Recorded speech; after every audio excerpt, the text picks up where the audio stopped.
എൻ്റെ പേര് ഷിബു എന്നാണ്. ഞാൻ ആലപ്പുഴയിൽ നിന്ന് വരുന്നു. സ്നാക്സ് ഫ്ലൈറ്റ് എന്നാണ് എൻ്റെ സ്ഥാപനത്തിൻ്റെ പേര്.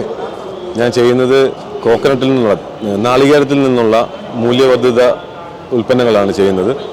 മെയിനായിട്ടും ഇളനീർ ചിപ്സാണ് മെയിനായിട്ടും ചെയ്യുന്നത്. എൻ്റെ സംരംഭത്തിന് മൊത്തത്തിൽ 12 ലക്ഷം രൂപയ്ക്ക് മുകളിൽ ചിലവായിട്ടുണ്ട്. അതിൽ 10 ലക്ഷം രൂപ PMEGP പ്രകാരം ലോണുണ്ട്. പിന്നെ ഇപ്പം കേരളത്തിലെ സംരംഭം തുടങ്ങുന്നവരോട് പറയാനുള്ളത്, സംരംഭം തുടങ്ങുവാൻ ശരിക്കും സർക്കാരിൻ്റെ ഭാഗത്തു നിന്ന് നല്ല സപ്പോർട്ടാണുള്ളത്. വ്യവസായ വകുപ്പിൻ്റെ ഭാഗത്തു നിന്നും എടുത്തു പറയത്തക്ക രീതിയിലുള്ള സപ്പോർട്ട് എന്ന് വെച്ച് കഴിഞ്ഞാൽ, ശരിക്കും ഇപ്പോൾ ഒരു വ്യവസായം തുടങ്ങണമെങ്കിൽ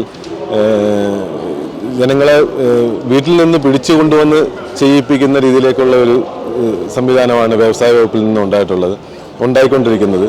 അതിൽ ഇന്ത്യനുകളെ കുറിച്ച് എടുത്ത് പറയേണ്ടതായിട്ടുണ്ട്. പഞ്ചായത്ത് തലത്തിലുള്ള ഇന്ത്യനുകളുടെ പ്രവർത്തനം വളരെ ജനങ്ങളെ ആകർഷിക്കുന്ന രീതിയിലേക്കുള്ള, അല്ലെങ്കിൽ വ്യവസായങ്ങളെ ആരംഭിക്കാൻ വേണ്ടി പറഞ്ഞ് കൊണ്ടുവന്ന് അത് അറിയാത്ത കാര്യങ്ങൾ പറഞ്ഞ് മനസ്സിലാക്കാനും ചെയ്തു കൊടുക്കാനും വേണ്ടിയിട്ടുള്ള അവരുടെ ശ്രമം വളരെ വിജയകരമാകുന്നുണ്ട്. അത് നല്ലൊരു സപ്പോർട്ടുമാണ്.